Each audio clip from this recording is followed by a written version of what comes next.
judges. And also, audience, feel free to boo our judges if you don't agree with the scores. That makes things more exciting. I'm kidding. They won't boo you, Angie. It's okay. She's so sweet. Our next storyteller is Susannah Schoolman. All right, Susannah Schoolman.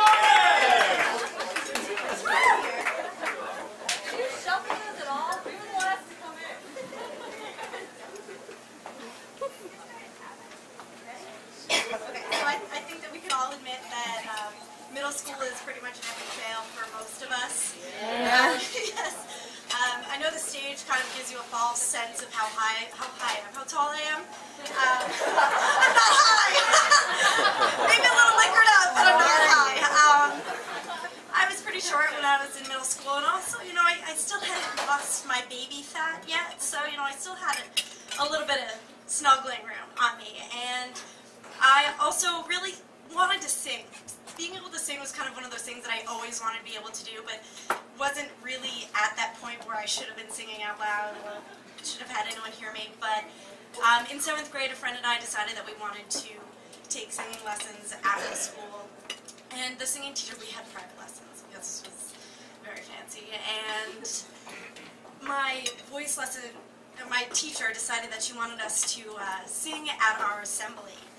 And she kind of surprised that on us, and she's like, you guys are going to be singing a classic. And we're like, all right, you know, what are we going to sing? She's like, I think Beauty and the Beast would really be something that would really get your voices, and you would understand it so well, and you could relate to it. And I was like, what are you trying to say here? And so public speaking hasn't been something that I was always really good at. You know, it made me really nervous, and especially, you know, my sister is a year older than me. She was in 8th grade at that time.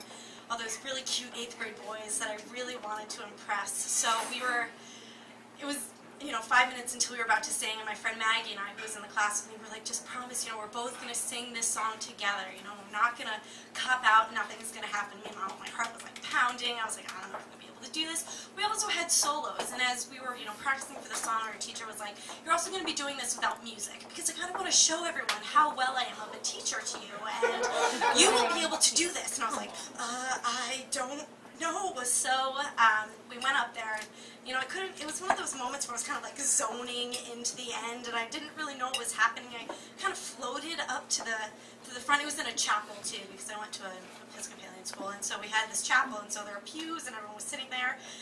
And of course, I had the first solo, and so we started, and I was like, tale as old as time, and my voice cracks. And I start to cry. Right? And so I am up on stage, crying my eyes out, kind of looking at my friend as she's singing. And my friend is like, what do you want me to do? And she kept singing, and I was just looking at her, and, you know, I was looking at my friends, and my friends were like mortified down on the stage. You know, they were looking at me like, what are we supposed to help you with? And my sister was just kind of like, oh my God, my sister was so embarrassing.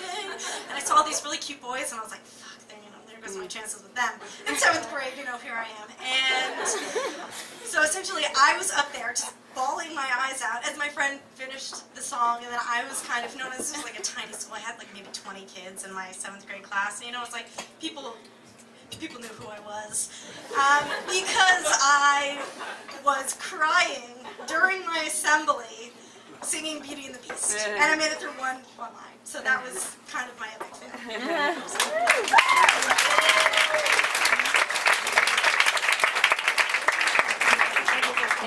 Singing is a form of expression. We give you these auto expressions, car fresheners. I love it. Very nice job. All right. Well, the judges are thinking about what's going on in their lives, whatnot.